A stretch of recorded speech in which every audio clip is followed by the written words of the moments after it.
we're about to celebrate our 20th anniversary next year. You're all gonna be invited to that. So there'll be homecoming, there'll be the 20th anniversary, there'll be all these different things, the boat cruise, block party. So you'll all be invited back for all of that. And if you can make it all, awesome. If you can only make one or two, that's fine. So, but yeah, we do want to make sure that we see all of you again. So anyway, thank you for usually my class testimonial is only like a minute or two. It's like, oh, you guys are great. But this one was really, it really hit home, especially in the last couple of weeks. So thank you all. And by the way, since it's already 6:10, please don't have your testimonial go 5 minutes like mine, because then we'll run out of time. So respect everybody else's time. Don't, do as I say, not as I do. So sorry about that. Anyway, if anybody would like to say anything, thank you again for hearing me out, and thank you for listening and letting me, kind of spill my guts like that. So anyway, so would anybody like to share and say a few words?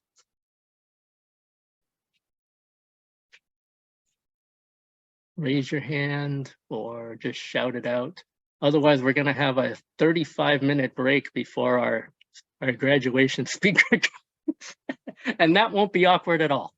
So, oh, Wendy Marvell. Wendy Marvell has her hand up, then Erica, and then I think Odessa. All right. So for me, what the last 6 Wednesdays have done, it's kind of like sparked this drive within myself that I felt has been like dying. So entering this like final year of the program I'm in, I've kind of been asking myself, what am I doing with my life? Like I have a sticky note on my desk that literally says, what are you doing with your life?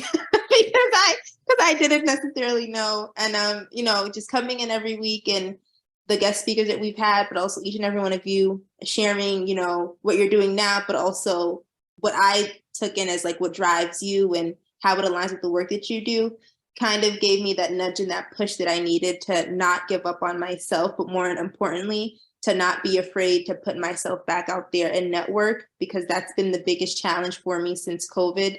I've been terrified of going out, leaving my home and connecting with other people out of fear that, in the time of miscommunication and misunderstanding, I may say the wrong thing or interpret something wrong. But even worse, going out and being COVID exposed or exposing someone to COVID unbeknownst to myself. So this kind of allowed me to be comfortable at home and expand my network, but also gave me the push. So now when I have in-person classes, I'm a little bit more compelled to touch base with my classmates in a way that I was afraid to do in a post-COVID world. So I want to thank you all 1,000 times over, because in one of my courses we're discussing lollipop moments. I don't know if anyone has ever taken Professor Eileen, but in the last 6 weeks, everything here has been a lollipop moment that I will continue to carry on with me.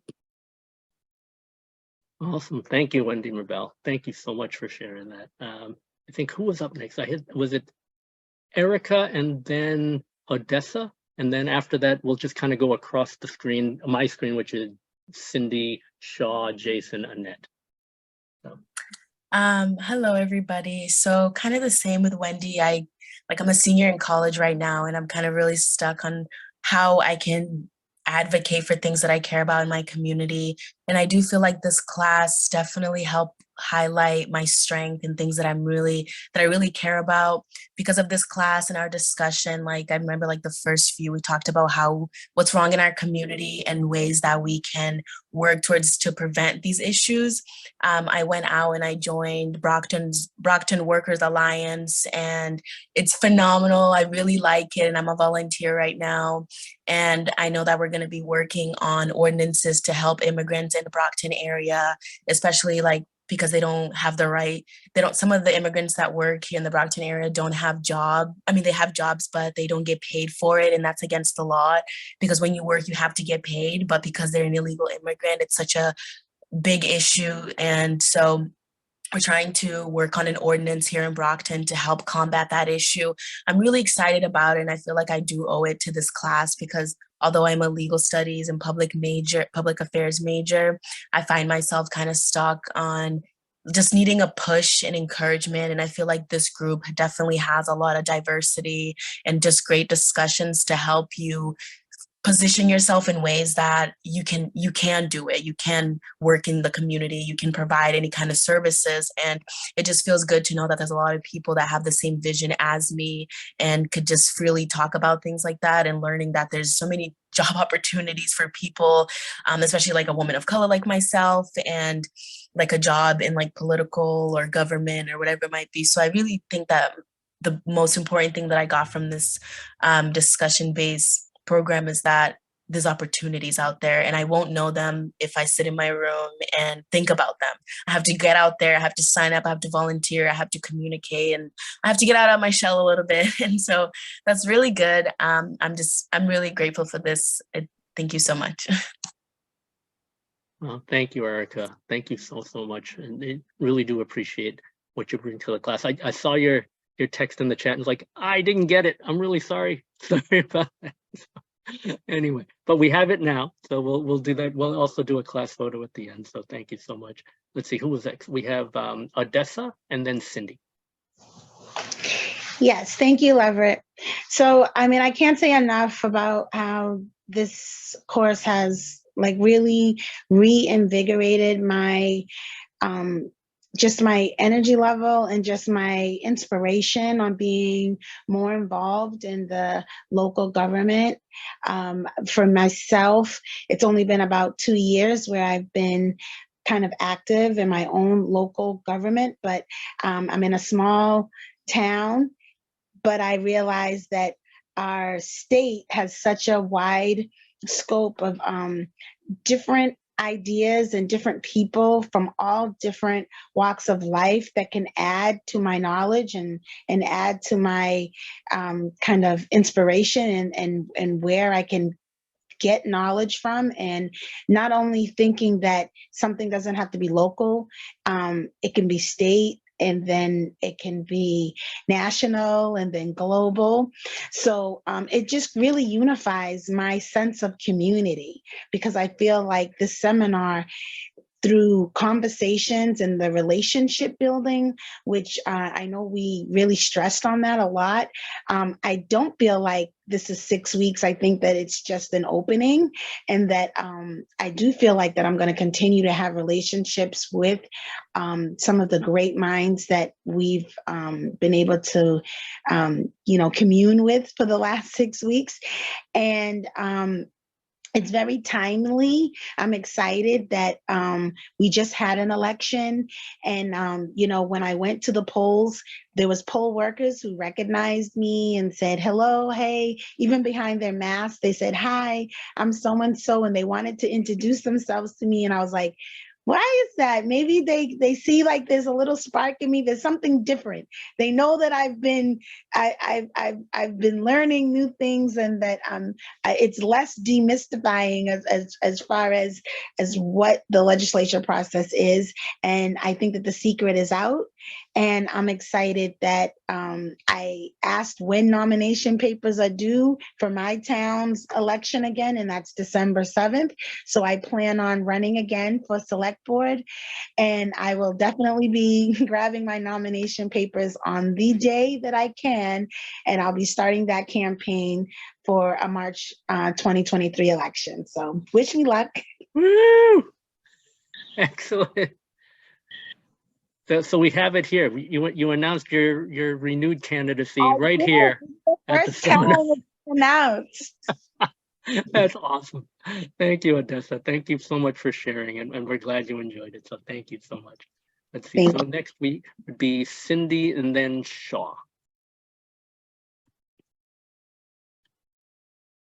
Oh, you're muted, Cindy. Oh, thank you. So mostly everything that was said already. I just want to thank you for even having this opportunity for us, especially me. I learned a lot about, just the law in general. I'm not running for anything, so Odessa, do it for the both of us. But really, just settling in on getting to know different people from different walks of life, understanding what else is out there, and being more encouraged to get involved in my local community. And lastly, Tamika came in with this whole Black history piece that I didn't expect to get here. And it was phenomenal. So it just fit like just so nice and neatly into everything else that I've learned or relearned or was reinvigorated into me within the last 6 weeks. So 6 weeks came quick. I can't believe it's the last one, but I just want to say thank you to you, Leverett, and to everyone else for all that you've shared, including big group and small group. And Tamika, I'm gonna need some more Black history from you to keep me going, because sometimes I just feel like, what is going on? So I'll be connecting with you and others as time progresses. So thank you all very much. Awesome. Thank you, Cindy. Thank you. We're lucky to have you. So thank you so much, and definitely stay engaged. All right.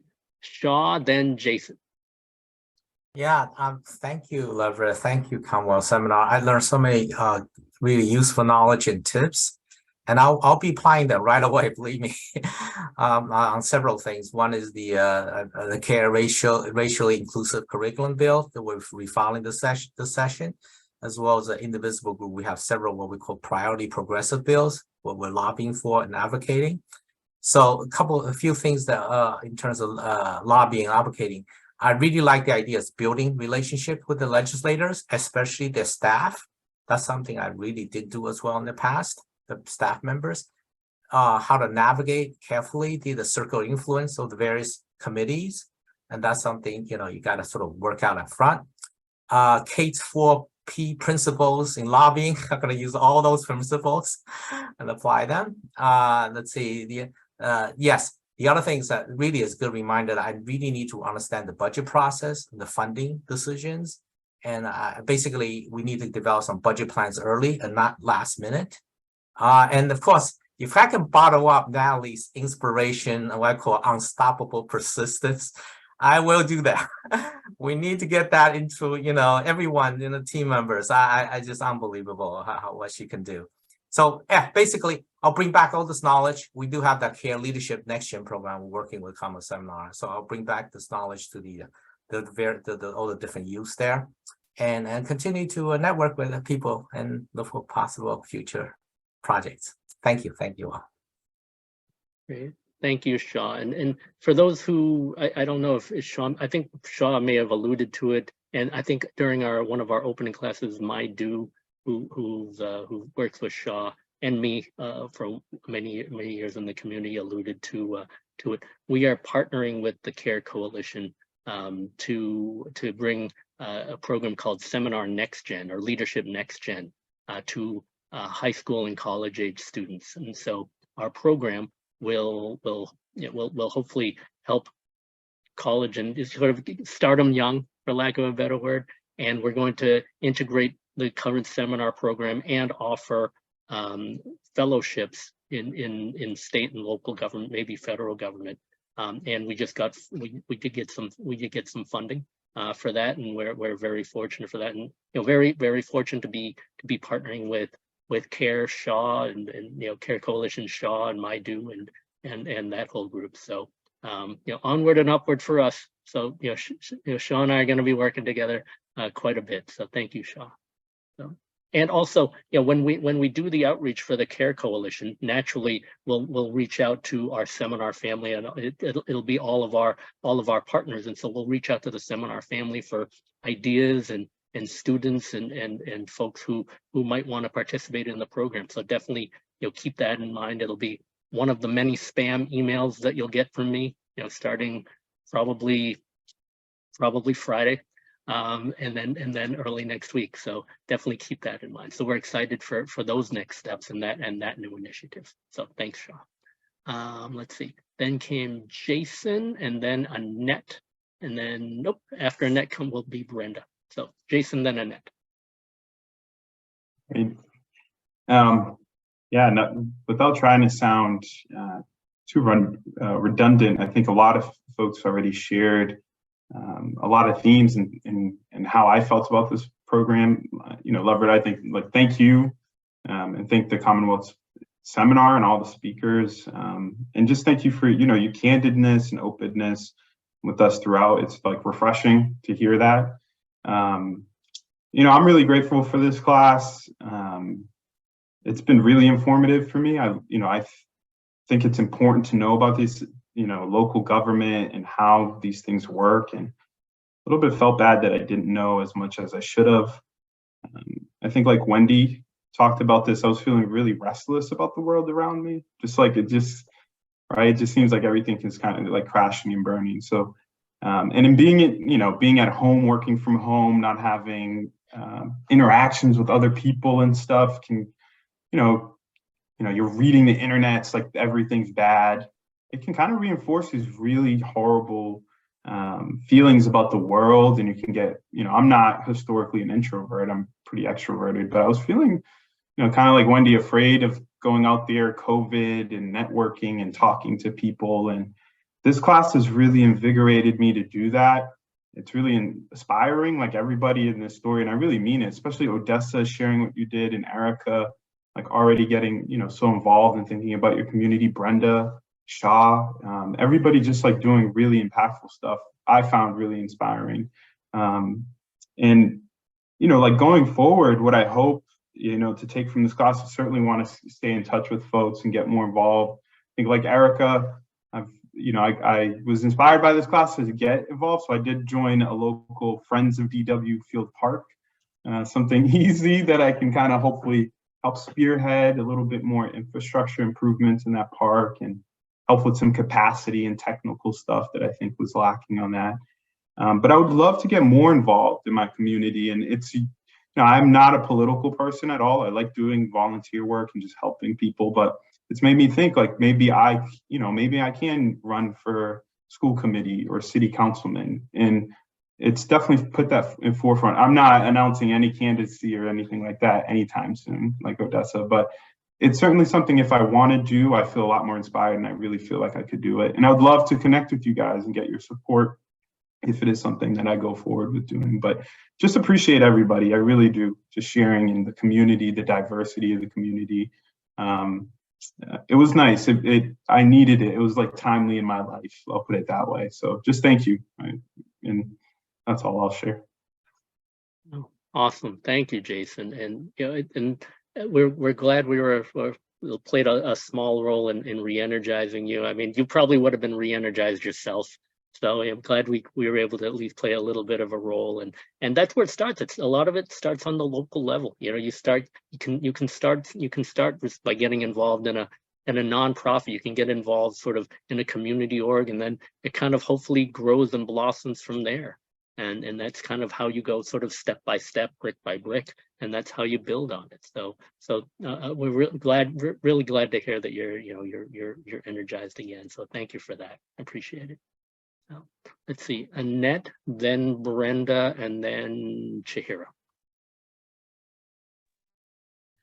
Yeah, I'm really, again, I feel like I could repeat everything everyone said. I am so thankful for this group. I've learned a lot, just like everyone else. I feel like I've met such amazing people, just like everyone else. So I'm really thankful for that. And thank you, Leverett, for really keeping us together and keeping us grounded. And I'm really thankful for everyone here. And it just shows, I don't know, it just also shows how small the world is. Like, honestly, like meeting Chihiro, like another Japanese person, like in this seminar, it's just made my heart really warm too.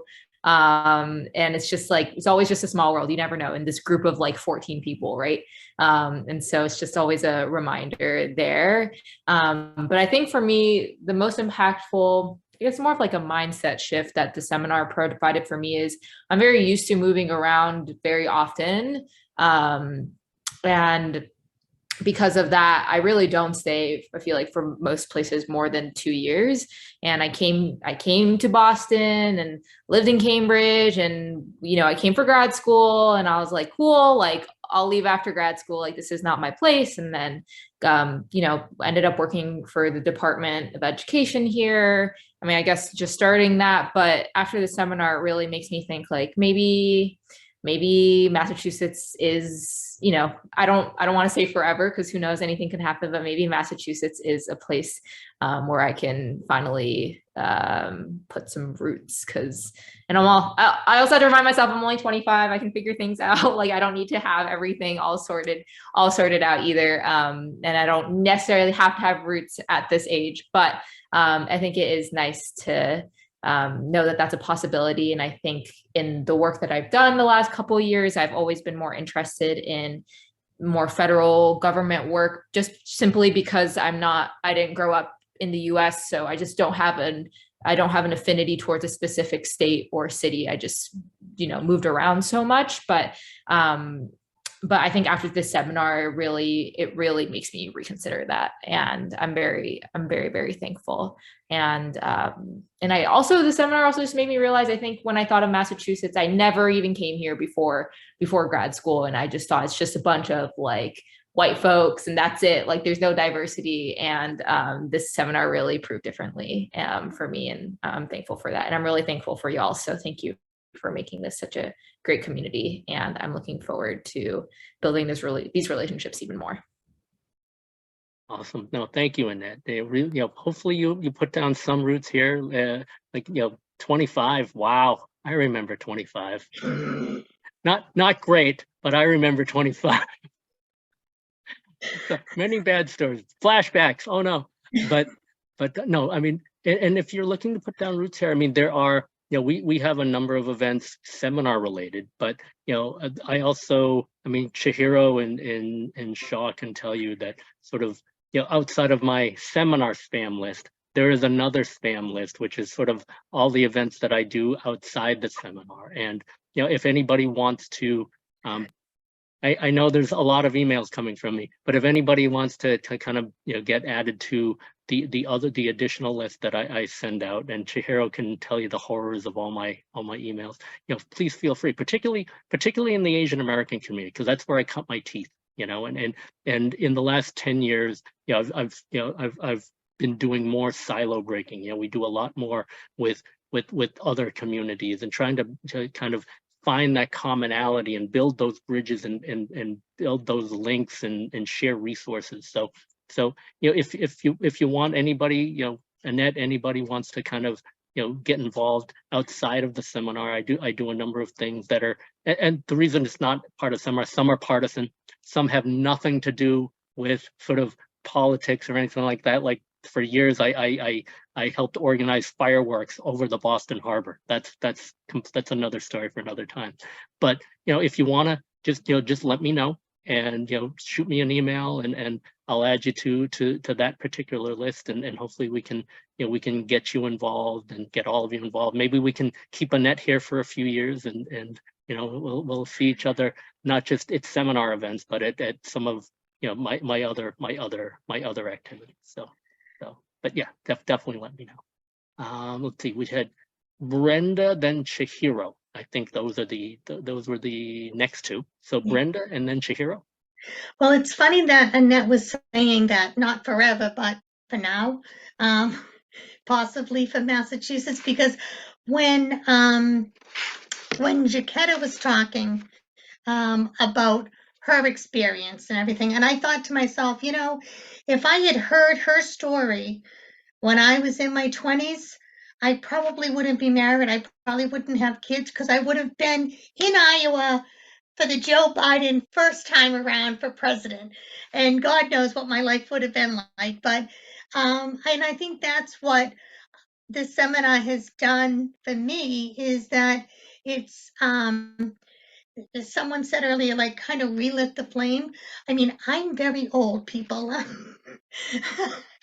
But I've always kind of been around on the outskirts, and even, been in office and stuff. And but I've been looking for something to re-spark that. And this has done it. And I thank you for that. I have so many ideas that I want to do.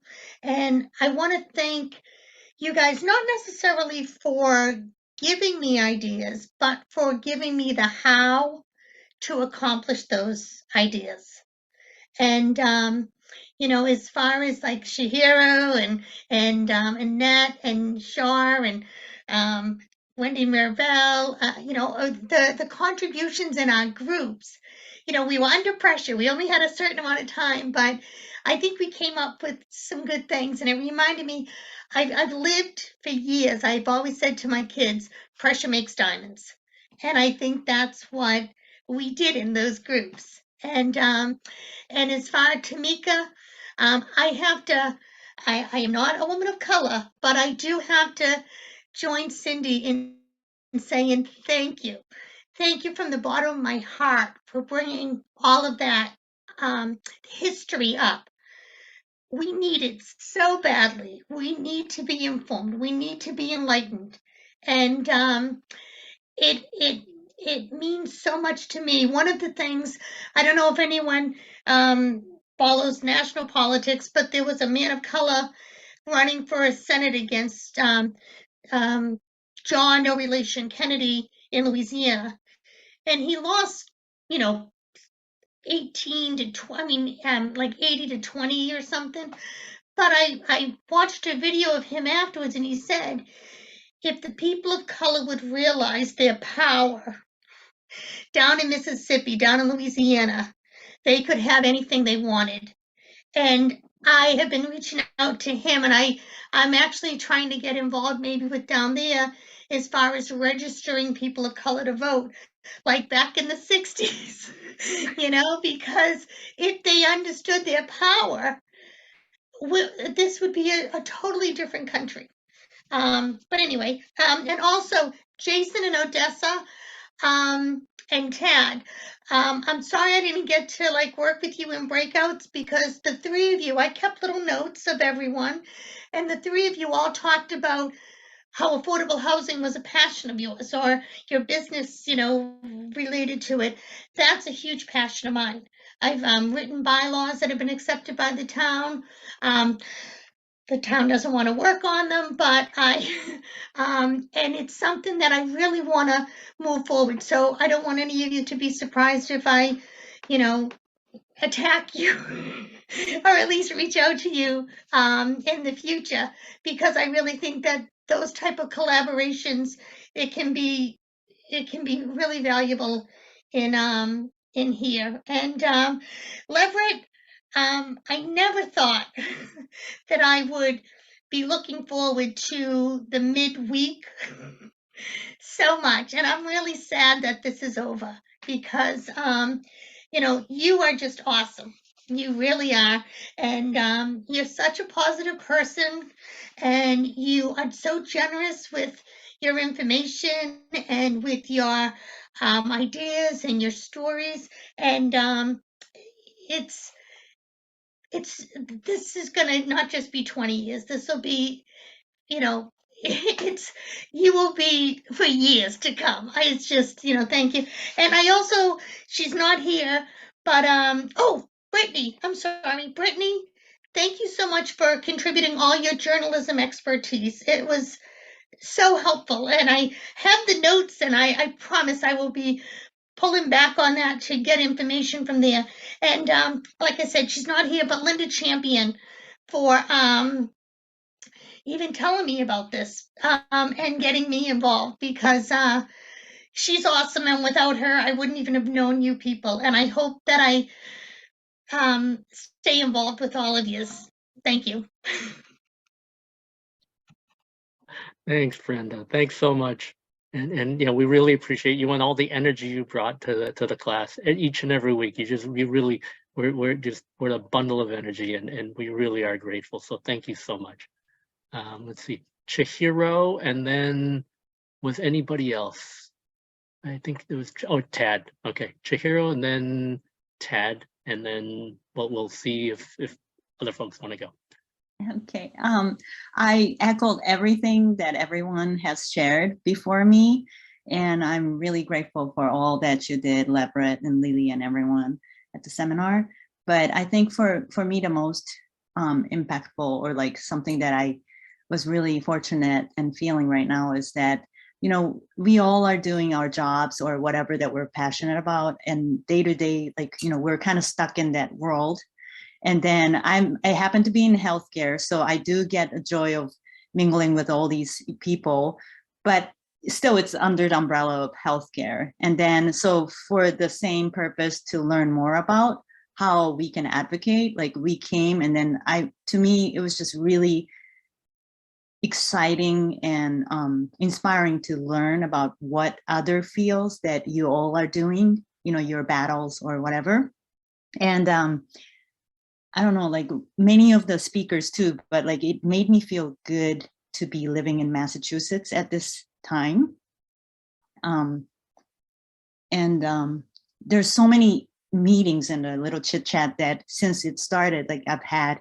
And then today and yesterday, I was talking with my collaborators who happens to be out of state.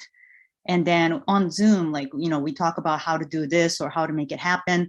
And then oftentimes I would just like share, hey, so I happen to be in this seminar series right now. And then we just talk about this.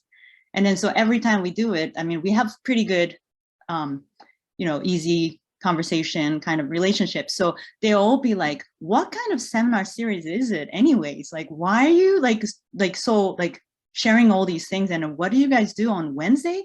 So they were really like surprised and like kind of happy to hear that we happen to have something like that on midweek, and then people are actually learning and excited about. So I just wanted to share that with you all, because out of state people, I don't know if they have a chance or privilege to do something like this, but overall, I was just really inspired. And then it really helped me to, you know, think about, okay, we can do this. You know, I want to get moving more.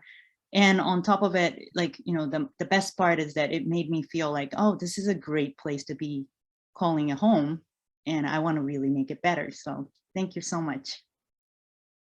No, thanks, Chihiro. And for those who, and Chihiro's sort of, I don't know if she did it in the introductions in the breakout rooms, and you know, Chihiro does wonderful work in a very cutting edge organization, Joslin Diabetes Center, and you know, the Asian American Diabetes Initiative is the first of its kind in the nation.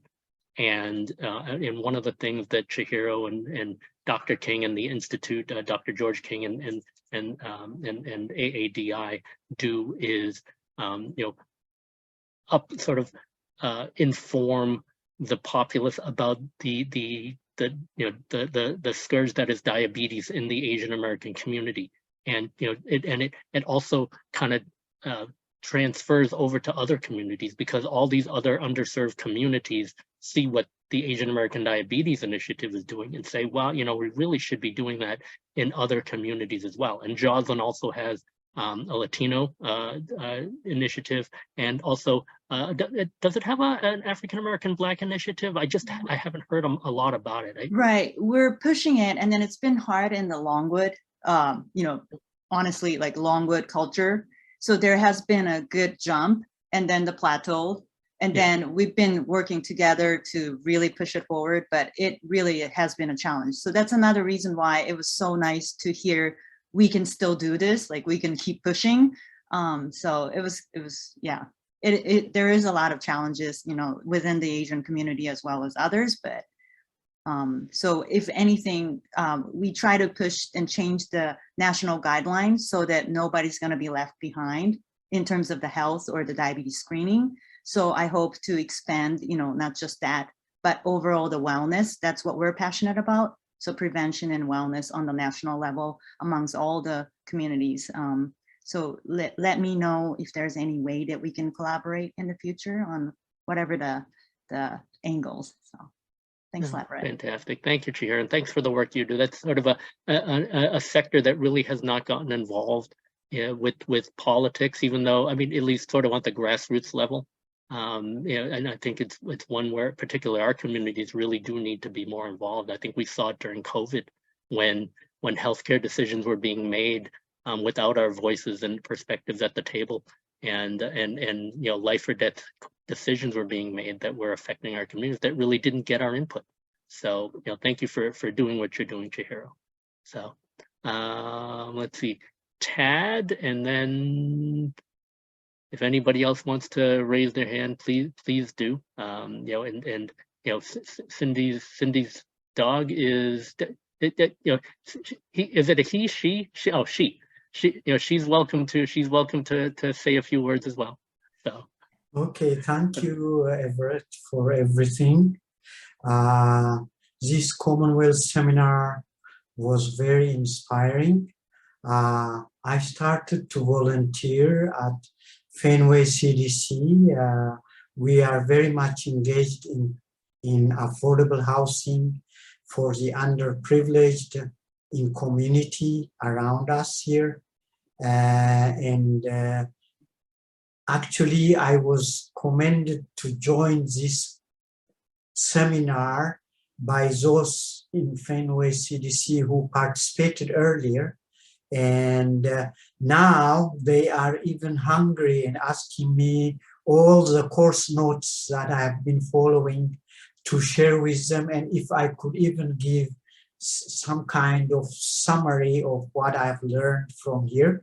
So it is really very influential. I can tell you that, Everett, that people are very much happy about this course.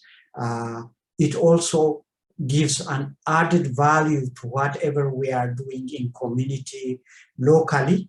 Also, added value to whatever is being done in communities. So this is quite a useful, resourceful seminar.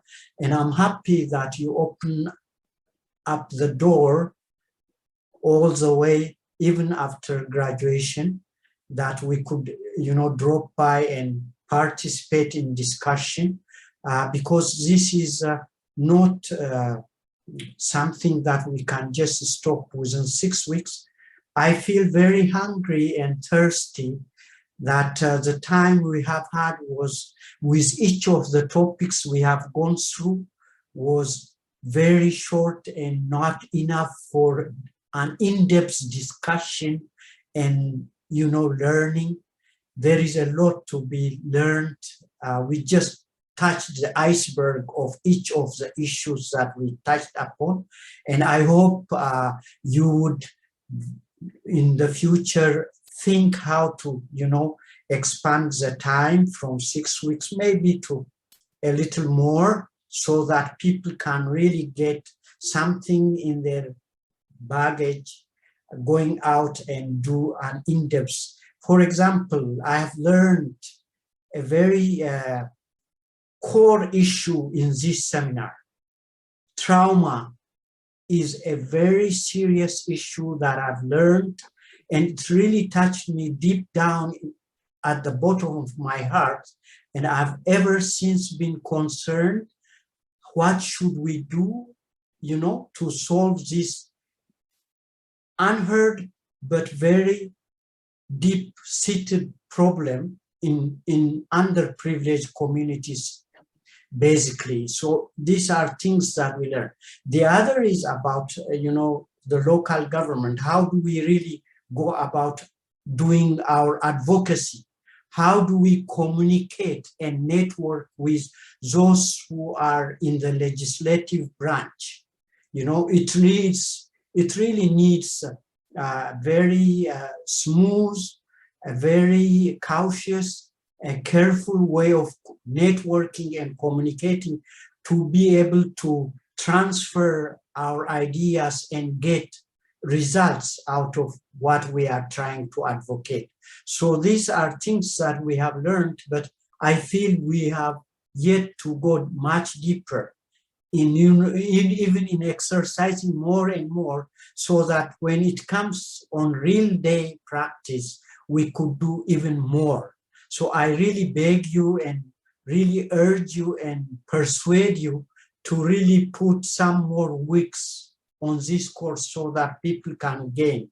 The other thing that I've seen out of this course is that I'm so grateful and so happy that you have lifted up the women community through this, seminar into something lively and meaningful, because half of our world is really women, and women carry the brunt of the responsibility in shaping up not only households, but also communities, and they can be good leaders because we men have already destroyed this world through whatever ammunition and weapons that we create. Take, for example, the missile, that is a manly organ. Take pistol, that is a manly organ. Take any of the destructive ammunitions that we destroy the world around us, that is a manly mentality, a macho mentality. And I'm so happy that you are liberating the United States of America to pay attention to its women community who are very brilliant, intelligent, and have so much to give. I was so disappointed when Hillary Clinton was campaigning for presidency. Some of them were telling her to go back to the kitchen. She has no role in government. You see, that is the kind of arrogance we are in. We need to really pay attention to how do we balance so that our community is sustainable, healthy, and a place where we can live in freedom and in peace.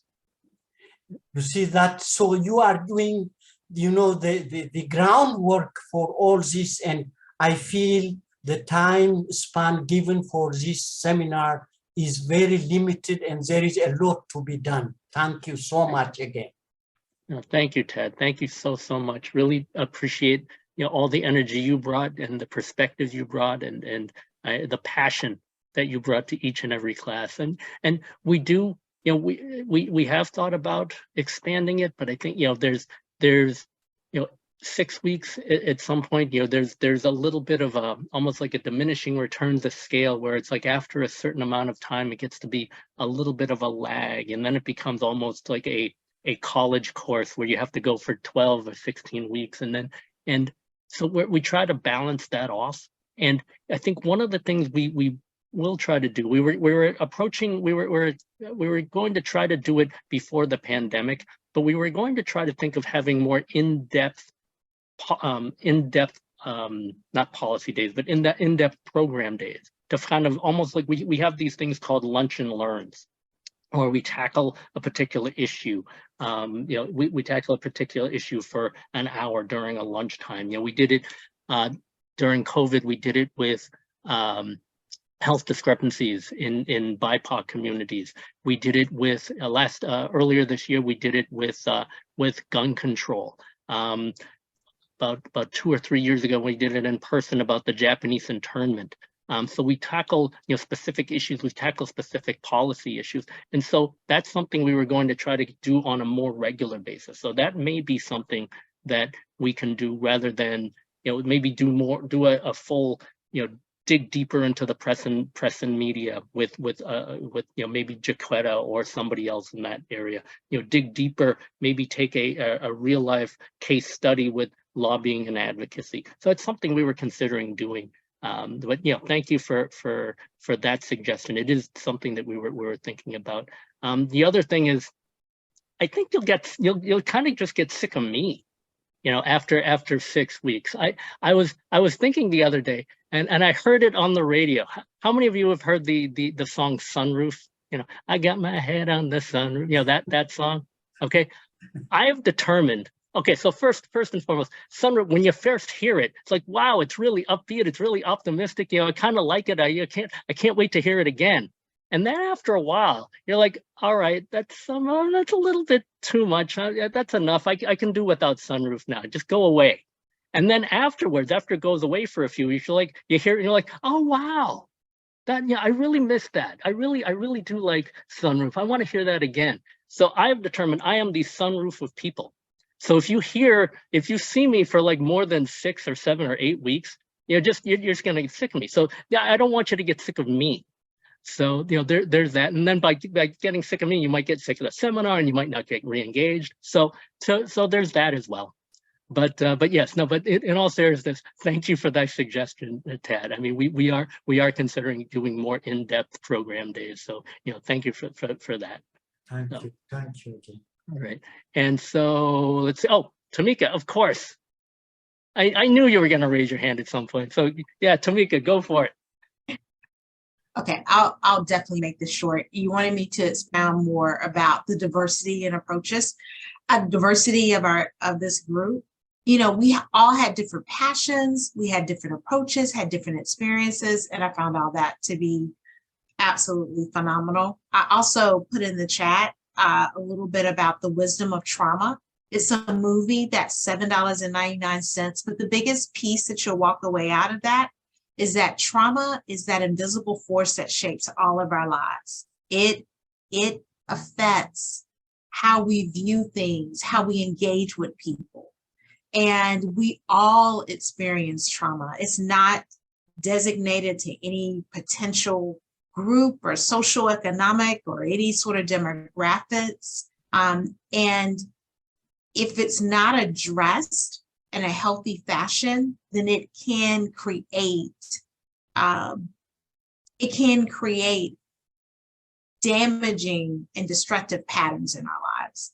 And you see that in a lot of different ways, with people being alcoholics or sexual addiction, or have an anger problem, or become unempathetic, or like me, just emotional spending, and not budgeting, or you overeat, which I do that too. So I'm like, so it's basically, this has just really been moving to me, and in learning about that and understanding that, because a lot of times I'm dealing with individuals that may have experienced trauma in the workplace. And sometimes the trauma is coming from their home and it spills over into the workplace.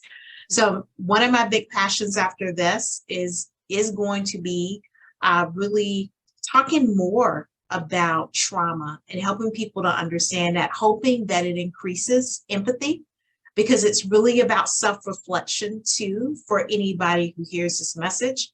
And I put the link to a video, it's an hour and a half long. There's a trailer that you can look at, but if you take time and look at it, it gives you so much insight into how in our society right now, we're so focused on changing the behaviors. So for example, a person that's doing drugs, they're doing drugs because it helps to feed or cover a symptom. A person that is homeless, they're homeless because there's a root hurt that has them afraid to engage with other individuals. And getting that understanding has been so illuminating, especially as we think about going forward as a community in terms of what we lobby for in terms of mental health resources in the school system, with the elderly, just in our communities, neighborhood by neighborhood. So that would be the one big piece, and I'll use all the tools. And I hope everybody, my last push, please fill out the Google Sheet. I think it came early on. I don't know if it can be resent, just so that we can connect. Maybe we can go to lunch or meet out, because I know we all live in so many different places, but I would love to connect in person with everyone. Yep. And that's it. Awesome. No, that's a great idea. Thank you, Tamika. We'll definitely resend that.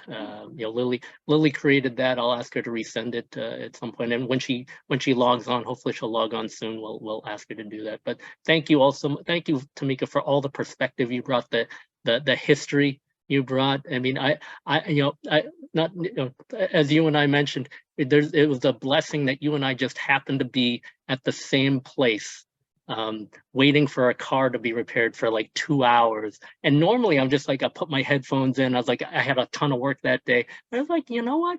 Let's talk. And we just talked and we connected, and look where it led us. And so, that was a blessing for me. And so thank you and a blessing for this class, to have you come and join us after that. So thank you for that. You really It's are. definitely a blessing for me. Anyway. this point, I actually just added something in the Slack chat because I know once we close out the Zoom, everything disappears. So I did put my contact information in the Slack group. If anyone else wanted to do that, I'd be happy to connect with everyone outside of here. Awesome. Yep. And like I think Tamika referenced, hopefully when Lily jumps on, we'll send out that Google form, which will have everybody's, you can fill out and include your preferred contact info, whatever info you want to share with the class. That way we all have it, and that way we can all stay in touch that way, at least sort of in this individual class. So anybody else? So just a question. Just a question. So would Yes. that would that Slack be will stay, or is that gonna go away? No, the Slack should stay. I mean, Okay, I for think this everything class. will stay. The only thing that'll probably be taken down. Oh, and thanks for sort of segging to that, is the over Thanksgiving weekend, probably after Thanksgiving weekend's over, we'll take the videos down. Just as I mentioned, I think like Charles and some of the others who don't want a lot of their things out in public, ask us to take it down. So we'll probably be taking the class videos down after Thanksgiving. So just as a heads up for that, but everything else stays up.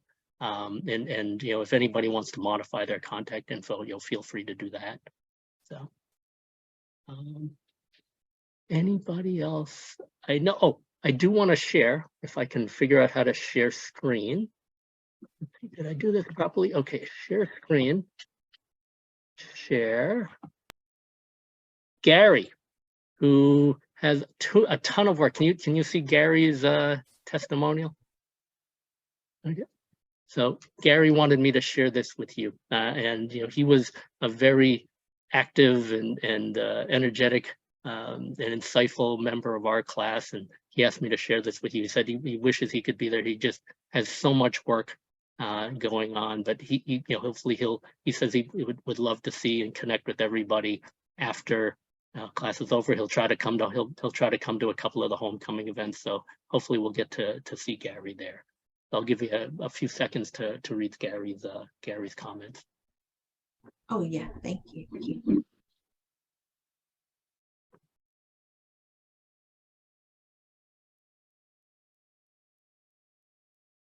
Okay, everybody good with that? All right, taking it down. All right, so.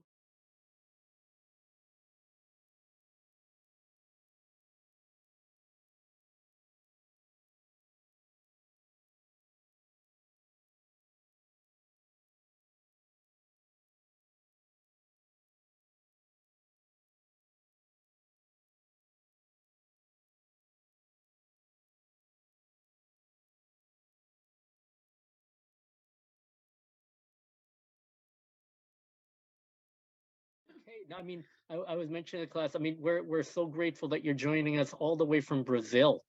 I mean, and you're with family, and you're celebrating with your grandma and your family, and so to take the time to join us tonight, we are so grateful. We don't want to keep you. I'll be very quick with my introduction. Stephanie is is an inspiration to so many. She came to the U.S. I think when you were 14.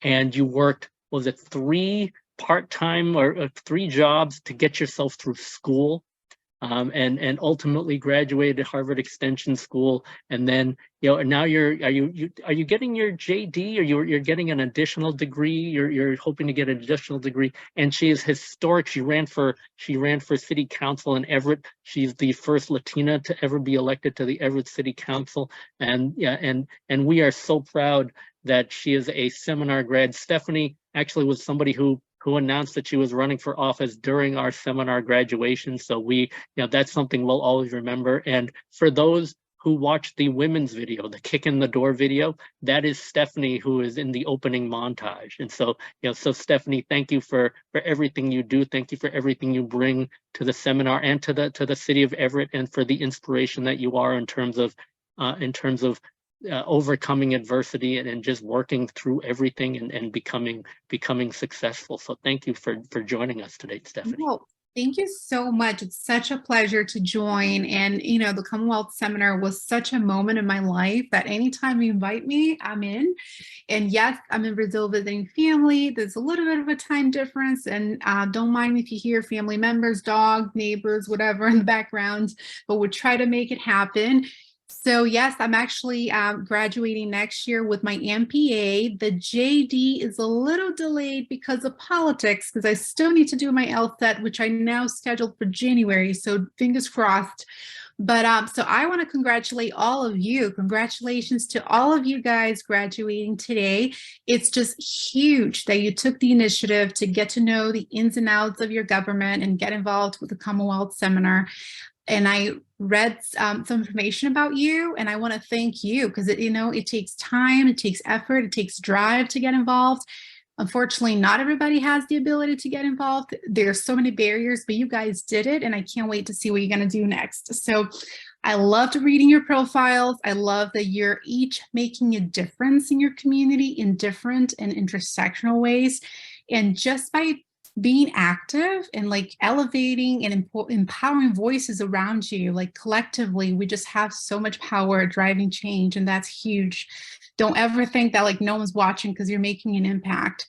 So a little bit about me. Yes, I'm an alumna of the 2016 class, and I am originally from Brazil. So I was looking to get more involved with government in the United States. I've always loved law, and I always believed that you have a superpower when you know your rights, and I wanted to share that with others. So I had that passion about law, but then I wanted to know more about the legislative process, and that's when I heard about the Commonwealth Seminar through other friends, and I loved the mission that it opens the doors to government, because that was also my first time at the State House, and it just makes me reflect on how many people go through life without ever going there. It's the people's house, and especially people like us. And I'll turn my camera on towards the end when I'm not speaking and I'm not going to be choppy. So you can see like we're diverse people, and many people like us will never go to the State House and know that it's their place. They can go in and out, and everyone there works for us. So it was such a moment when I was able to visit, and we had our graduation there, and that was my first contact. And then like the rest is history, but right. But so in 2017, I was ready to run for office. I actually lost my first election. I got elected in 2019, and I'm now serving my second term in the city of Everett. I am the first Latina, and when I got elected, we also had no diversity on the council whatsoever, and we have an 11-member body, and we only had one woman. So Boston City Councilor Julia Mejia likes to say that you can't leave, don't leave yourself at the door to make others feel comfortable.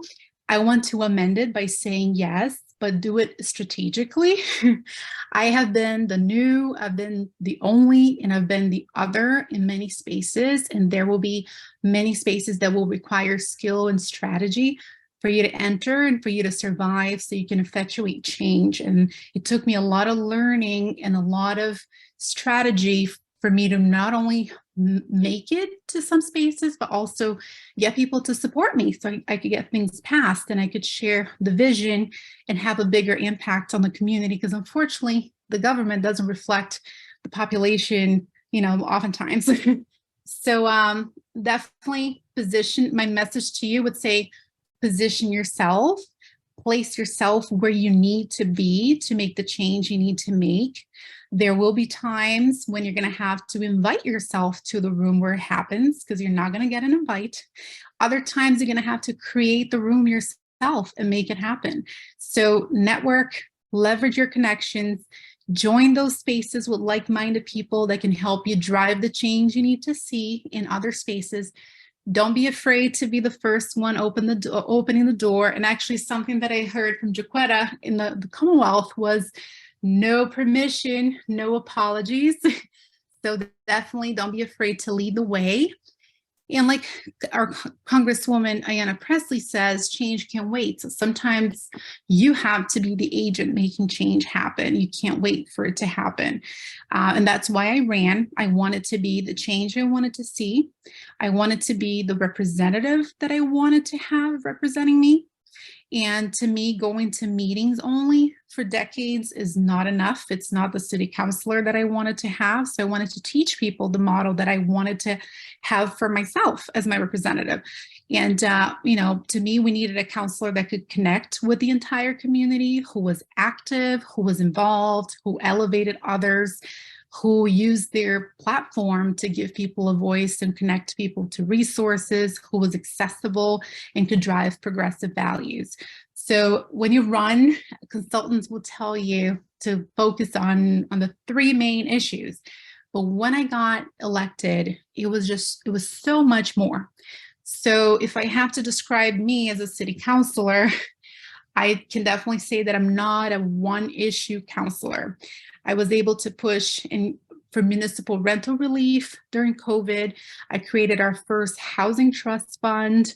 I created our first youth council, our first cadet program.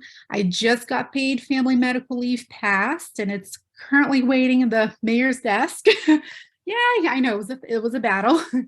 And I got our plastic bag ban. I have a bunch of animal cruelty ordinances. I'm working on inclusionary zoning, fighting for ARPA transparency. And it was also the first time in 125 years that we talked about periods. I talked about period poverty. We have a city full of women, full of people who menstruate, and we never spoke about period poverty. So that was the first time. But aside from policy, there's also the work I've done in community with my own hands. I have physically filled my car with food multiple times, and I've driven it to different places. I've worked those food lines during COVID. I'm always present in community, and I stay until 3 a.m. helping organizations to fill out grant applications because they don't know how to create a budget. They don't know how to create a PDF document. And I want to make sure that they get those funds that are out there for them. So, and also improving accessibility after me getting elected was the first time that they started translating things, which I translated for free for the city in Portuguese many, many times until this year.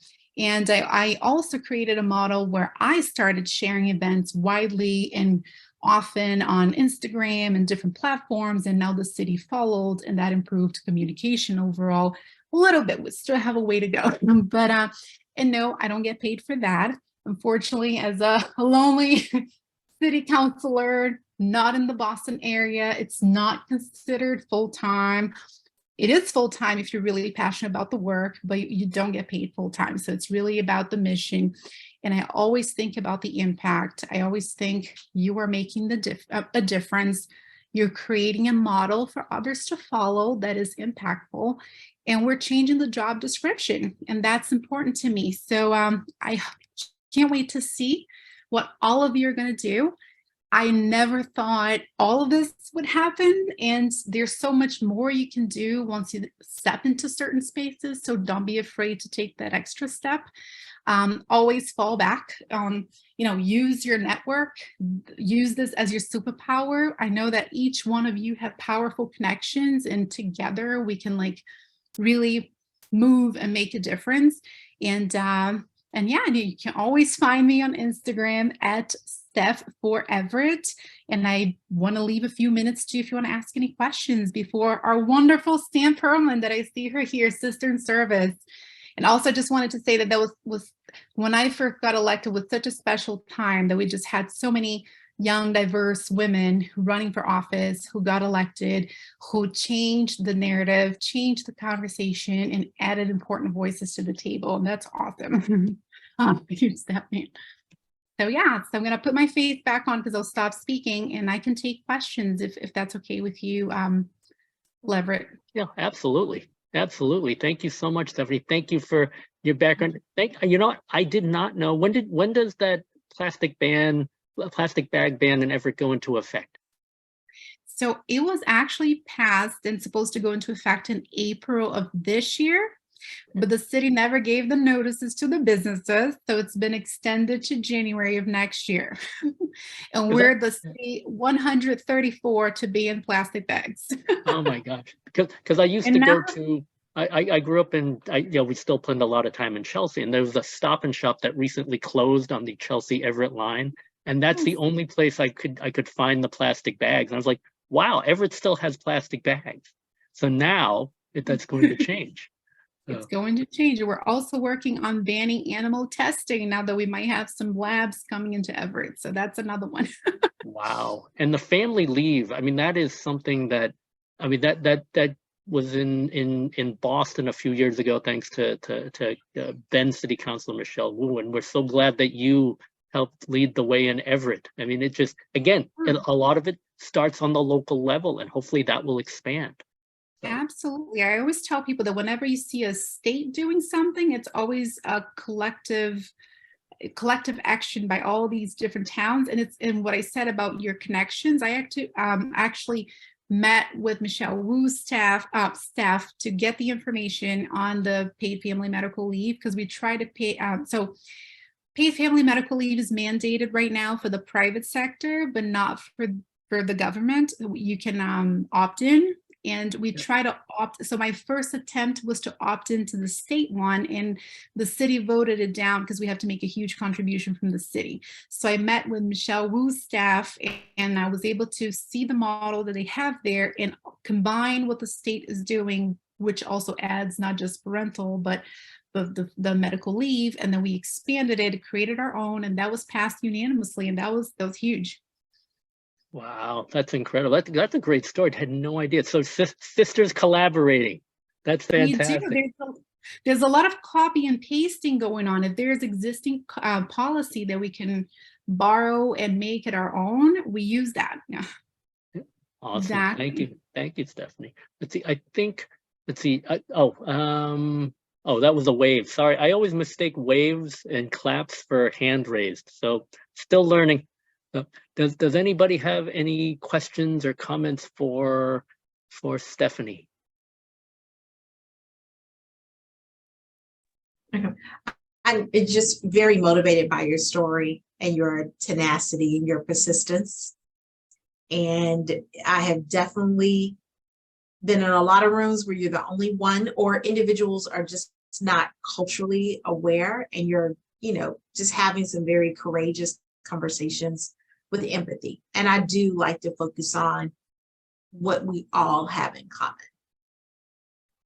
I love that comment, because running for office at the city, the municipal level, it's nonpartisan. So we have to engage with people from both sides, and it's really about what you have in common. And I love that you have the collared suit, because many times I was the only person in certain spaces, and people would look at me and I would really stand out. And then I was like, you know what? I want them all to know who I am. So let me add to that and wear some really colorful suits, and they will really see me.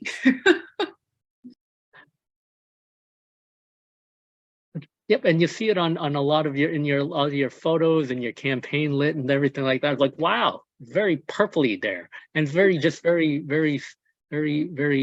stands out. So that's good to know the background of that. That's fantastic. So, used to be an uncomfortable thing, but I really used it now as a marketing thing. Yeah. No, that's great. I mean, it definitely makes you stand out. I mean, besides the work you do, I mean, it's a shame that the work you do isn't enough sometimes, but you have to kind of say, oh, look at me this way. But I mean, but the work you do is spectacular. I mean, I didn't know about the Family Leave Act, and that is incredible. So thank you for doing that. Let's see, we have Odessa. Yep, I think Odessa has her hand raised. Yes, thank you.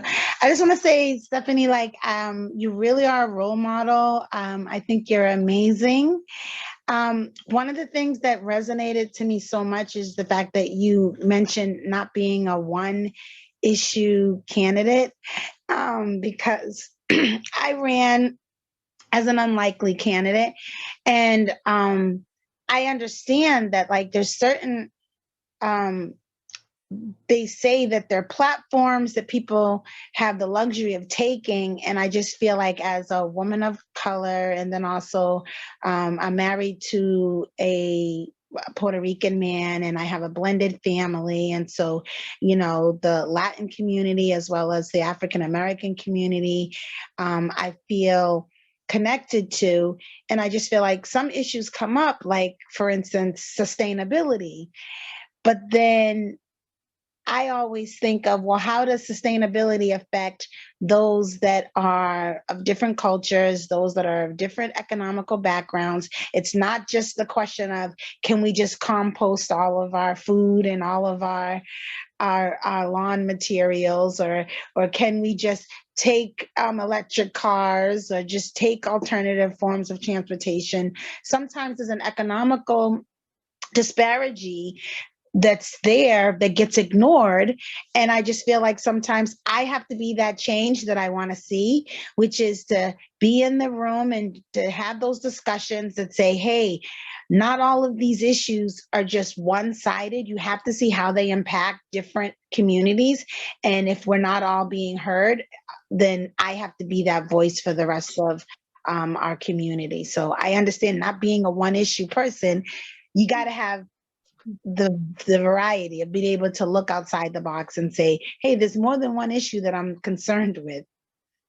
No, and I love that you said that, because it's almost like, because we have the different intersectional connections, we almost work as a free consultant, just enlightening people as to, this is how these other communities that are also part of the city works. And a huge example for me too is we're fighting a battle with rodents. And I'm like, it's a trash education issue. And we have immigrants in the city, we have 60% renters, and landlords don't tell them that they can get an extra barrel. So we need multilingual translated material to go to every single household, explaining to people how to properly dispose of trash.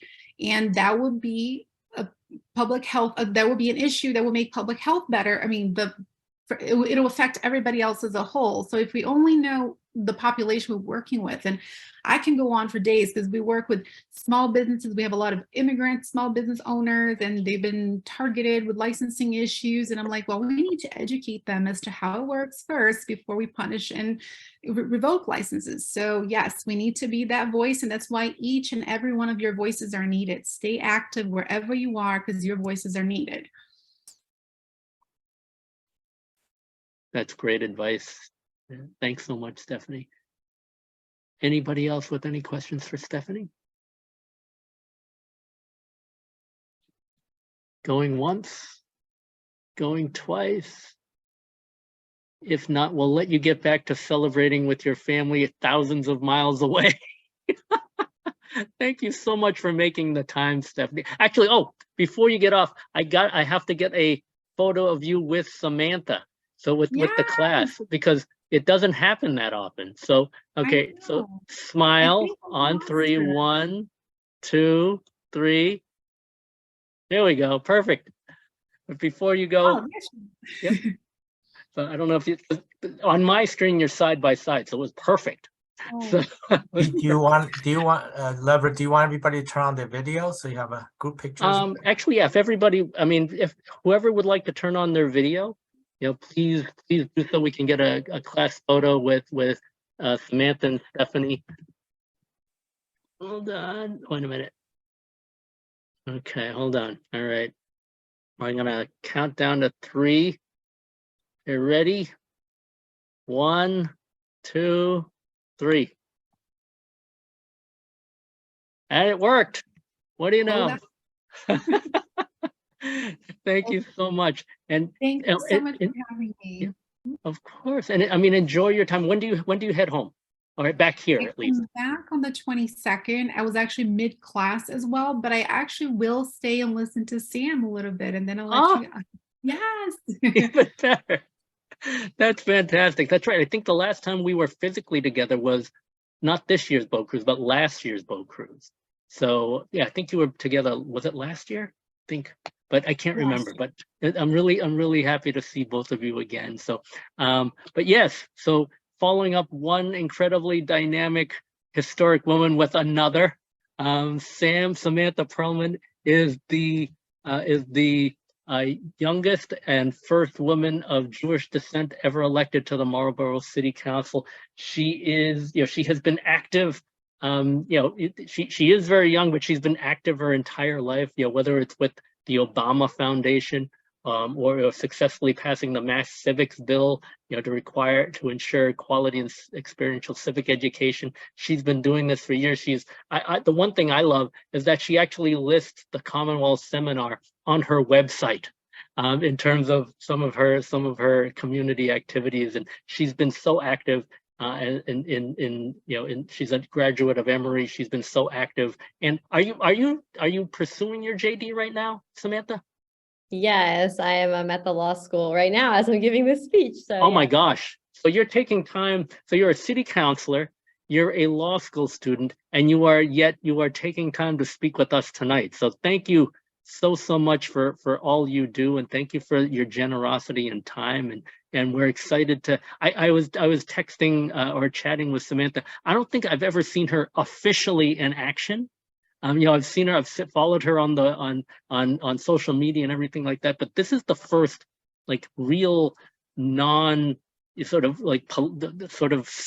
official speech that I've ever seen you give. So I'm very excited by this. no pressure, Leverett. No pressure at all, right? But yeah, no, so absolutely. So, but thank you again for joining us, Sam. And again, we're so grateful that you're making time, particularly now that I know you're at law school, to do this and with all of your duties. And you were at Boston City Hall as a fellow as well. Yeah, over correct? the summer, yes. So, yeah, so I'm you all do over it all. the state. Yes. Well, I'm so appreciative. You all know how lucky you are to be a degree of separation from Leverett, who is a mover and a shaker in his own right. I'm sure you all know that. And I'm very excited that I get to follow Stephanie and to see this great news about Karen Bass becoming LA's first woman mayor. So I feel like we are among a great moment in time to be talking about like women in politics and really changing the face of representation. Fantastic. No, thanks, Stephanie. So yeah, take it away. We're anxious to hear from you, and I know that the class, just coupled with you and Stephanie, are going to be really inspired by hearing from both of you. So thank you, Stephanie. Thank you, Samantha. Yeah, no, thank you so much, Leverett, and I just really want to send my appreciation to everyone at the Commonwealth Seminar for the opportunity. I was really honored to be asked to be one of your graduation speakers, and Stephanie and I are close friends, so it's really wonderful to be able to share the virtual stage together for this event. And I really took some time to kind of write down some of my thoughts. So if it's longer than maybe I would have thought either, I hope there's some time for a question and answer afterwards, which I would love to do as well. But I kind of wanted to welcome you first to the Commonwealth Seminar alumni community. I don't know if that's been done yet, but it's really a treat to be a part of this program. And I really cannot speak highly enough about the bonds that you probably have formed and will be forming, the more that you're involved with the organization. And like I said, Leverett is such a great resource. And, serving as a city councilor in Marlboro, which if you're on video or whatever, show of hands, does anyone know where Marlboro is? Not Marblehead, I have to say that distinction to make sure. Okay, all right, I'm feeling good. My Massachusetts people, very good. Some people I feel like don't know where it is, but serving as a city councilor there truly is one of the most fulfilling things I've ever done. And having an opportunity to really help people and reshape how they see government is such a powerful responsibility. And so given of the interest of this group and what I've been able to hear about your rock star backgrounds, I'm going to focus mostly on my experience of running for office and some of the lessons that I've learned that I hope will be helpful takeaways for you as you move forward in your professional and personal pursuits. So in many ways, I see my life's work really as part of the larger mission of the Commonwealth Seminar, opening up the doors of government to everybody. I see it now in Leverett's background as well. So just like all of you, I knew there was more that I could do. And I had this urge to make a difference and knew that the world we inherited was unjust, unequal, and filled with a lot of harm. And so if there was anything that I could do to help mitigate that, I wanted to be a part of it. And so it was really a responsibility to move the needle. And so participating in the Commonwealth Seminar was just a really impactful experience. All of the sessions we had, whether it was lobbying and advocacy, working with the press, and hearing from all of the incredible speakers, I was just rediscovering my home state. So I'm from Massachusetts. So being able to, kind of fall in love with the state all over again and understand the advocacy process was so important. And so I think I did the program when I was 22 and looking for ways to get more involved. And I simultaneously, when I was becoming involved in local government, I joined my city board locally, and that's around the same time as when I did this program. So I think I was wrapping my head around what it meant to be involved at the local and state level. And so if there's nothing you take away from this speech, I just want you to know that you are more than enough. that our communities, our institutions, and our society needs your voice in the room, at the table, and as a decision maker, right? Not just there, but actually one in power.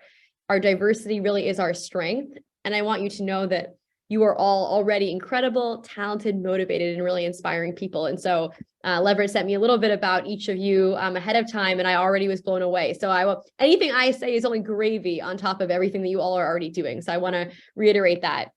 And kind of one of the things that I like to do is I sometimes use quotes to kind of help me understand the world and things that I'm experiencing. So I'm going to start with a quote. And this is from Harriet Tubman. It says, "Every great dream begins with a dreamer. Always remember you have within you the strength, the patience, and the passion to reach for the stars to change the world." And so I'm going to go through kind of a couple like lessons that I learned with some stories. I like to tell stories because we know that that's how people really can see what's going on the ground. So the first lesson I want to share with all of you is that you can always make a difference. And at any age, from any background, at any time. And one of the characteristics I think about that is the characteristic of zeal, right? Having this like eagerness and just ardent interest in pursuit of something. So I'm going to share a story from when I was in high school because it's something that I feel like I never really knew impacted me so much until I participated in a program called Emerge that Stephanie and I both did at different times that trains women to run for office. And it was one of those things where you kind of look back and say, you know, when did you first become an advocate? How did you get activated? And I really didn't know the answer, but once I started looking back at some of the things in my life, this is something that stood out to me. So I want to share that with all of you because I'm sure you have a similar example of something in your life that impacted you in such a way that led you to pursue a program like the Commonwealth Seminar. So I grew up in Marlboro, so I grew up where I serve. And at 16 was the first time I participated in a sit-in. And in my high school, we had a superintendent who was unfairly fired. And many people were really upset that he was no longer at the school.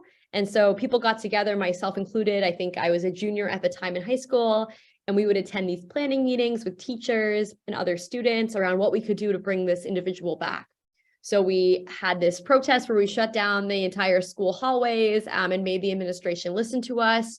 We were able to make t-shirts and posters and rally, utilizing the media, getting local news coverage. We even marched all the way to a school committee meeting and were able, some of my peers testified in front of the school committee explaining their views. And so with the support of all of these individuals, we actually won, and this administrator was returned to the school. And this was the first time that I realized that I could make a difference in my community, right? That I actually had a voice that could make a change, and that I could be that change agent. So many people would have said, oh, you're just a bunch of kids, you don't have the recognition or the resources or really the plan to be successful, and yet we were. And so I put that together because I want you to all realize that people may underestimate you and you will prove them wrong at every turn. And so another quote, that I think is useful that really speaks to this story for me is by Yoko Ono, which is, "A dream you dream alone is only a dream, but a dream that you dream together is reality." So thinking about the coalition building that we do and how we work with other people, that's really how you turn those ideas into action. So my second story and my kind of lesson and trait that I want to pull forward is about courage. And my lesson kind of from my own takeaway is that not everyone will be as far along as you are, right, in whatever journey that we all have. And it's important to bring those people in and to teach them, to tell your story and to show them. And that relationships really are a powerful tool to move the needle. And if all fails, keep moving forward. You don't need to engage those people further, but I think it's important to try to build those relationships. And so one of the kind of things that spurred my action into running for my city council was the rising inequality that I saw in our community. So very diverse community. I was seeing, our immigrant community being priced out. It was not affordable to live in the city anymore. There were rising rates of development and a real disconnect between the government and the people. And similar to what Stephanie shared earlier, our council had one woman out of 11 people. A lot of people were, decades older than me, very removed from my lived experiences. And some were even there in office when I was in high school. So very much like had been there a long time. And there are people I wish I had known and I didn't know as well. So when I decided to finally run for office, many people told me that, it wasn't going to work out. I was too young, right? I think I declared my candidacy at 23. I wasn't established enough. So even though I had grown up in the community my entire life and only been away for college, that I didn't have the name recognition. I also decided to run citywide, which I guess you're not supposed to do in your first election. Oops.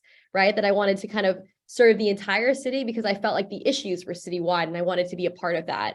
And the race itself, you know, people would say that the odds were stacked against me. It was a 7-way race for 4 seats with all 4 incumbents running and then 2 other challengers. And so I'm sure many of you have also expressed frustration about underrepresentation in elected office. I know that's something that Leverett has shared with me before, and particularly of women, people of color. And so I share that frustration, right? I think when I was kind of having this awakening about what to do and how to be involved in politics, it was, you know, after the 2018 elections, I just saw all these historic campaigns. We had these new people, women running here in Massachusetts. I know Ayanna Pressley was mentioned earlier, and also at the national level. And then I knew that I really wanted to see more women in government. So much so that I was like, wow, if I really want to see it, I probably should also do it and be vulnerable enough to say, hey, if I believe in it so much, I'm going to put myself out there. And so that's what I did. And we know it. This horrible stat, it takes women 7 times to be asked to run for office before they actually run. So when I, you know, was able to do the Emerge program, that was kind of a validator for me to be like, oh, wait, if I get into this program, maybe I should actually run. And so I kind of want to share a little bit of a story about some of the misogyny and sexism that I faced on the campaign. I know that that's something that none of us are immune to, that, you know, it's really great when we have these amazing candidates who run and represent all views in our community, but oftentimes they're still facing, right, those barriers. And, you know, I'm not immune to it now that I'm in office. I'm sure Stephanie has other stories as well that, you know, share this experience. And so I remember knocking doors and people would say, you know, everything from how many kids do I have? What's your maiden name? Or even critiquing what I was wearing, right? When I was trying to figure out how am I, you know, not selling solar panels, but still the candidate, you know, it's a hard balance. So all of those things kind of people were kind of making assumptions about me even before I spoke. And those things would happen even before I was able to speak about my platform, right? The idea wasn't, you know, what are you running for and why? It was all these questions about who I was that I felt like were inappropriate. And so this is a very vivid story that I sometimes share because it really sticks with me even now. I'm in my 2nd term, 3rd year of office, and this is something that happened on my first campaign, and it still is very vivid in my mind. So just like any other Saturday, I was door knocking, right? I was canvassing, talking to voters. I was, you know, by myself, and I saw an elderly couple walk down the street that was kind of across from where I was. And so of course, you know, being that I'm in my mode of canvassing, I wanted to go approach them and talk to them and explain who I was and introduce myself. So like I do with every time I meet someone, I say my name. So Samantha Perlman, and I say what office I'm running for, right? I'm running for city councilor at large. And then I usually ask them, like, what are some of the issues that you want to see change? Like, what are the things that you care about? And so after doing that to this gentleman, he looked straight back at me and he just bluntly replied, oh, are you the candidate's wife? And I was really in shock, right? In that moment, right? This is like a Saturday. This is like 10 a.m. I was not ready to deal with this drama. And I was just like, you know, I had all these thoughts in my head, like, why did he say that? You know, what did I say? Right? All of that. And I don't even know what came over me, but immediately I just said, no, sir, I am the candidate. Right? And then he replied, oh, I'm sorry, I'm in a room. Hold on. Even though I was moving around, apparently it wasn't enough. So the light shut off. My apologies, in the middle of my good story. But so he goes, oh, you know, you just see so many men running. And I said, I know, sir, that's why we need more women running. That's why I'm running for city council. And by the end of the conversation, you know, he was a supporter and I was able to have a really productive dialogue with him. And it really dawned on me as reflecting later on that just by running, I was changing the perception of leadership that this person and so many others had of what, you know, an elected official really looks like. And so whether all of you are deciding to run for office or be involved in different organizations and advocacy, just by being present, right, you're reshaping what people think of in these leadership positions. And that's really powerful. So another quote, because I got to stay consistent, by Angela Davis, I am no longer accepting the things I cannot change. I am changing the things I cannot accept. And I think that that really spoke to, like, in that moment, right? And similar on this vein, I wanted to take a moment, you know, Leverett had mentioned I'm I think the second Jewish person to be elected to the city council, the first Jewish woman. I'm the only Jewish person on the council right now. And so I kind of wanted to take a moment just to acknowledge, right, this is a weird time with a lot of anti-Semitism happening kind of at a larger level, where we see celebrities and regular people just kind of making a lot of comments and really stepping out and saying things are really inappropriate. And, it's something that has really saddened me and disheartened me, especially knowing that we see hate against so many marginalized groups, right? The BIPOC community, Black individuals, Latinx individuals, AAPI, Indigenous folks, the disability community, LGBTQ voices. And so I just want to acknowledge that, all of us are kind of joined together when these things happen. And so we shouldn't have to hide parts of our identity to seem acceptable to the electorate. And, as a member of the community, you are already representative of the type of leaders that we want to see. And so something that also kind of spoke to this when I was running is there are not a lot of Jewish people in Marlboro. People don't know that, but I mean, there's a small synagogue, not a lot of people. And every time I met someone who was also Jewish, they just told me how meaningful it was to see like my name on a lawn sign and to see me being very visible, right, as a Jewish person running. And that really spoke to me to say, wow, I'm actually representing them in a way that I hadn't realized.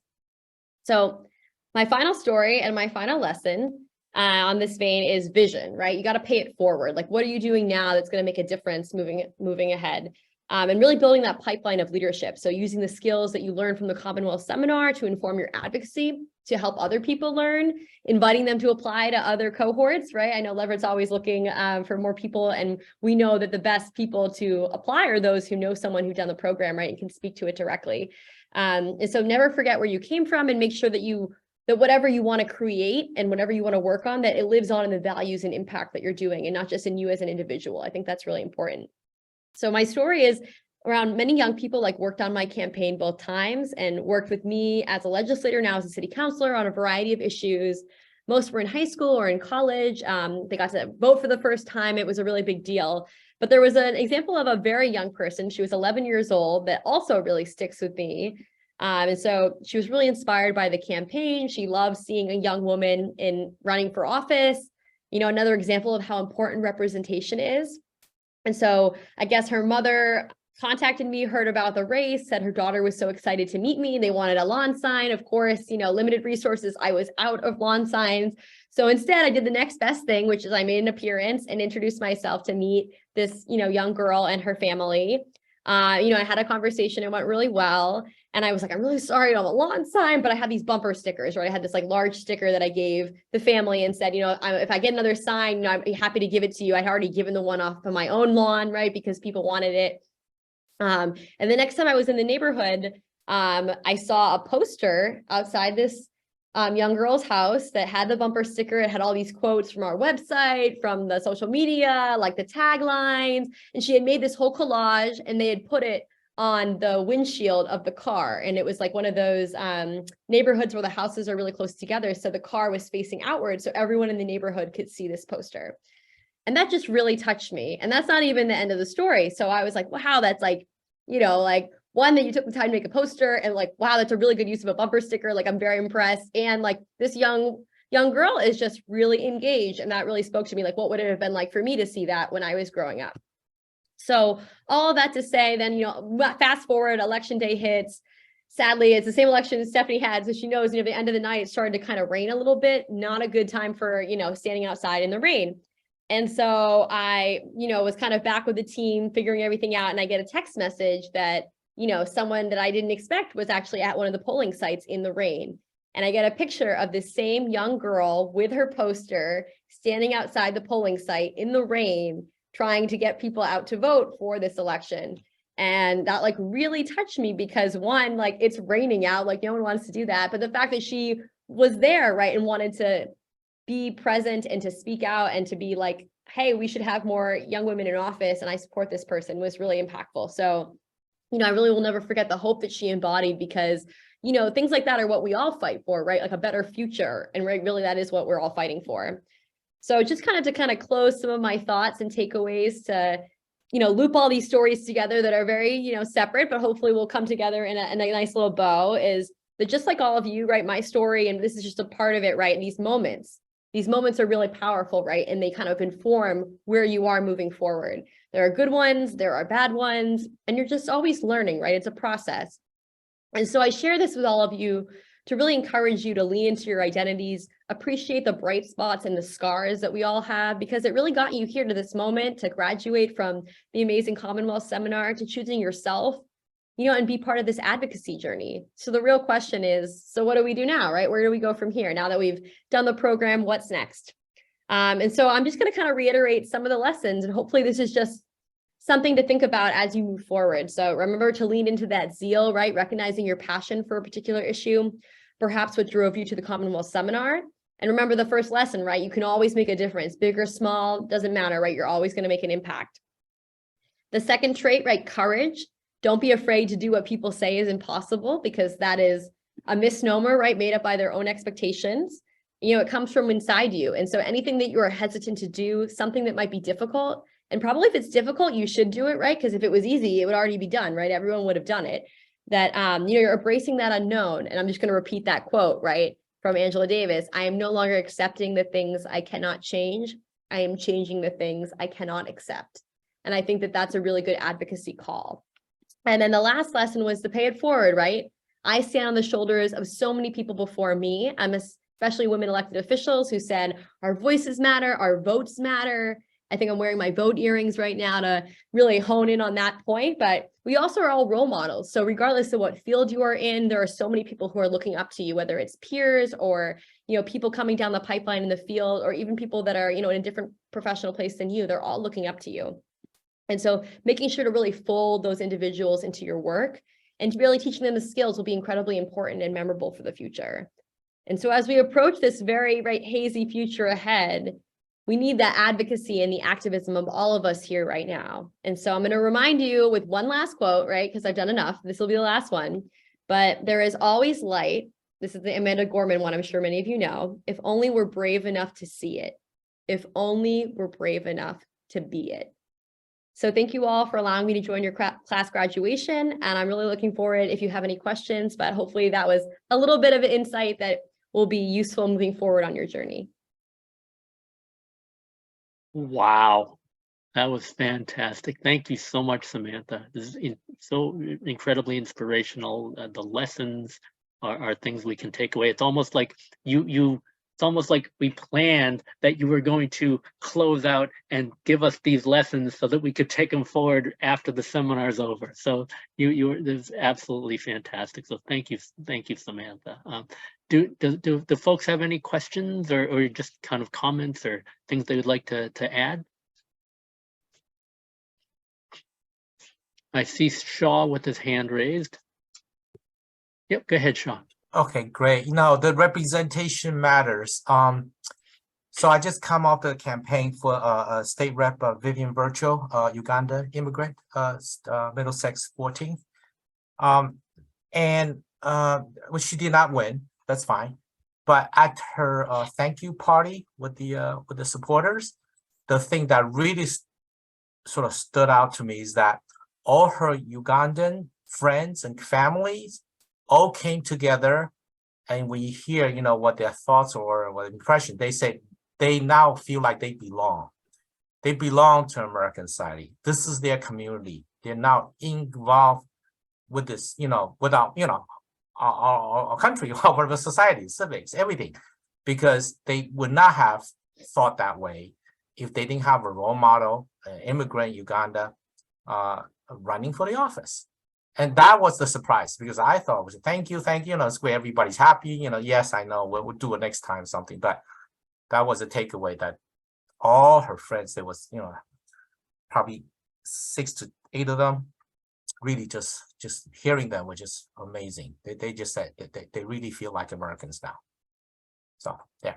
Well, that's so powerful. And I love Vivian. So I'm so glad to hear that was, you know, such a successful thank you party. And it really matters. Like, I think you don't realize it, right, until you see people seeing that impact, and the fact that, you know, it doesn't matter if you win or lose, you've already mobilized so many people, right? The real winning is in the journey. And I hope she runs again, and that people who, you know, didn't make it the first time, right, it's always better the second time. So I'm so glad that you shared that. And I am excited to see, you know, how that progresses over time.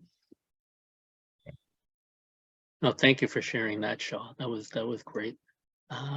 Let's see. And what is the thing? I mean, so what was the thing that emerged? Said women have to run 2 or 3 times. Is that correct? I mean, yeah, women have to be asked or told to run 7 times. 7 times. And it takes people 7 times to remember your name. Wow. So I'm always like, hi, I'm Samantha, because they'll be like, Sarah. I'm like, close enough, right? Because sometimes it takes a long time for people to remember you. So, you know, it's weird how that works, because they're not as engaged, right? Yeah. Yeah. No, Fantastic. Thanks, Samantha. Oh, Odessa has her hand up. Odessa? Yes, thank you so much, Samantha. It was so helpful because, I thought that I was like the only one who ever went through kind of feeling like I got disqualified just by trying to run. And I just remember, like, when you're talking about your door knocking experiences, I was knocking on doors to get signatures and just to let people know I was running. And I was asked if I was a resident of my town. And of course, you have to be a resident of the town in order to run. So it was just like, that would just be the same thing as asking like, well, is your husband running? It's like, I'm saying, hello, can you sign my nomination papers? And people were saying, do you live in Wellesley? And I'm like looking at them like, how can I run for office here if I don't? So, it's just the ignorance that you face sometimes. And it's just great to see that I'm not alone, that there was other people who are just as ignorant. And, I'm glad that it didn't stop you. Yeah, and I appreciate you for sharing that, because it's one of those things where it's like, until it happens, you're like, did anyone else see that? Like, you're just like, what? Because it's like, just in the moment, you have to respond. And I just feel like, it's hard that happens, but you're like paving the way for other people, right? And that's sometimes like a hard thing in the moment, but like later on, you're like, wow. And then the next person runs and the next person, right? And just getting out there, I think you're really just changing the game. And then like the second time when I got reelected and I ran again, like it was just like the conversations were different. There were still people very rude that did happen, but like other people would be like, oh, it's Sam. And I'm like, oh, thank God people know. It'd be nice to have that. So it's like building that takes time, unfortunately. And having those like real conversations with people one-to-one, it takes a lot of effort, right? And it doesn't make it any easier, but hopefully it's something that's like fulfilling because the impact, on the other side. Odessa, have you taken the Emerge program, or have you I'm glad we're all friends here, so I can acknowledge that I did apply and I found that the fee kind of was like too high, and I did try to get it waived, but I just think at the time it just was uncomfortable for me to pay the cost for it. So, but I would love to be able to do it one day. Yeah. Well, let's chat after. I'll put my email and everything in my social media and stuff so we can stay connected, because I would love to see you in the program. Awesome. Thank you. Yeah.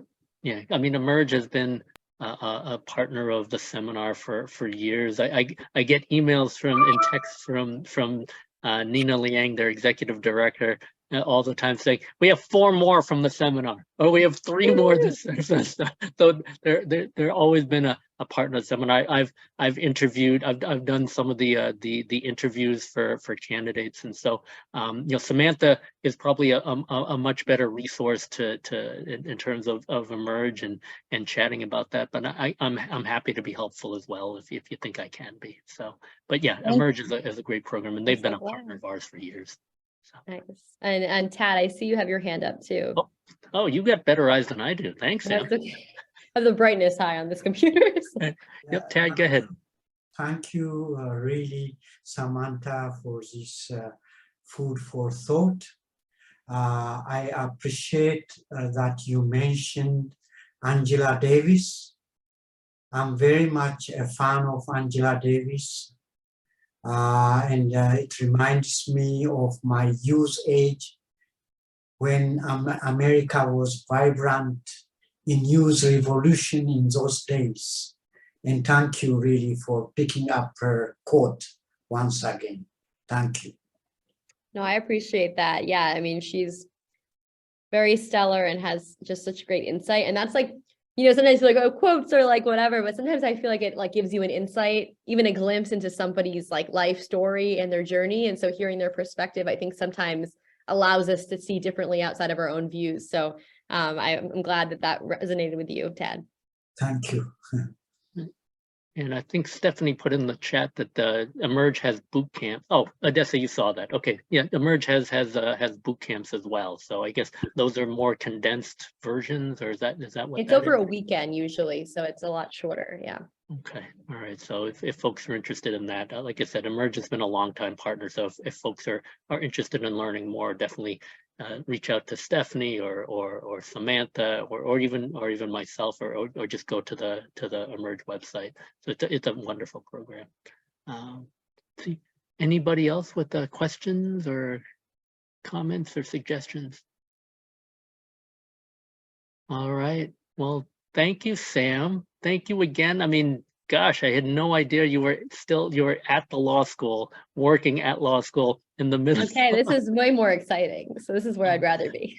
Well, we're grateful for you. We're grateful for Stephanie, taking the time. I mean, Right, she's in a class right now. So I mean, kudos to Stephanie, also Yeah. in a different continent. So I know.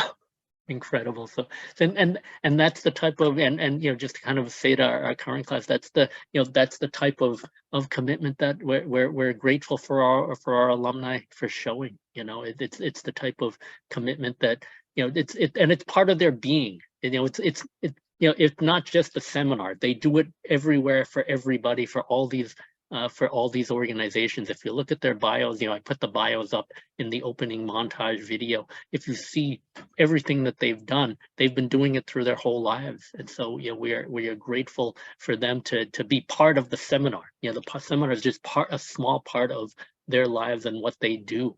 And so, we're just grateful to be a small part of your whole montage that you bring to your experiences. So thank you so much. So I guess we will let Stephanie and Samantha go, and we will wrap up here. I'll say a few parting words. You're here. You're welcome. You're both. I'm not kicking you out. You're both welcome to stick around and listen to sort of the parting words. We took the class photo, so we don't have to do that. And no, we took the class photo with you. Well, I was going to say, Stephanie and I both put our contact information in the chat. Please reach out to us. Like, please. I think that's one of the best things I didn't mention is follow-up is so key, right? That's like one of the best things you can ever do is follow up with someone. So I would highly recommend that with Stephanie or I. And we're so proud of you. Welcome to the Commonwealth Seminar family, and we'll let you all close it out. But thank you all so much. Awesome.